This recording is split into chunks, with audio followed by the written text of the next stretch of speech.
আজি যে আপোনালোকে দিল্লীলৈকে আহিব লগা হৈছে, কি কাৰণত আহিব লগা হৈছে?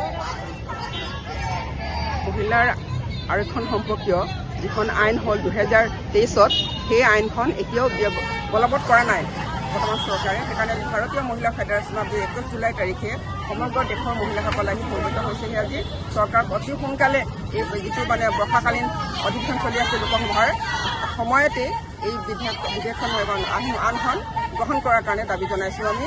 মহিলাৰ যিটো অধিকাৰ, ৰাজনৈতিক সিদ্ধান্ত গ্ৰহণ অধিকাৰ, সেই অধিকাৰটো কোনো কাৰণতে যাতে চৰকাৰে বাঞ্চাল কৰিব নোৱাৰে, সেইকাৰণে আজি আমাৰ মহিলাসকলৰ যিটো ৰাইটছ, গোটেই ৰাজনৈতিক সিদ্ধান্ত গ্ৰহণ প্ৰক্ৰিয়াত মহিলাসকলৰ অংশগ্ৰহণ যাতে জৰুৰী এই সময়ছোৱাত। আৰু এই যিখন আইন, এই আইনখন যেতিয়া বিধেয়ক আছিলে প্ৰায় 30 বছৰ লাগিলে আইন হ'বলৈ। গতিকে এই আইনখন এতিয়াও চৰকাৰে লোকপ্ৰিয় আৰু সীমা নিৰ্ধাৰণৰ দোহাই দি পেলাই এই আইনখন এতিয়াও বলবৎ কৰা নাই। আমি সেইকাৰণে আজি পাৰ্লিয়ামেণ্টৰ সন্মুখত থিয় হৈছোঁ। সমগ্ৰ ভাৰতৰ মহিলাসকল, ভাৰতীয় মহিলা ফেডাৰেশ্যনৰ আহ্বান, অসমৰ পৰা অসম মহিলা সংঘৰ এটি প্ৰতিনিধি দলে উপস্থিত হৈছে। আমি দাবী কৰিছোঁ যে চৰকাৰে অতি সোনকালে আইনখন বাস্তৱত ৰূপায়ণ কৰক আৰু বিধানসভা আৰু পাৰ্লিয়ামেণ্টত মহিলাৰ কাৰণে 33% তেওঁলোকে সংৰক্ষণৰ ব্যৱস্থা কৰক। ধন্যবাদ।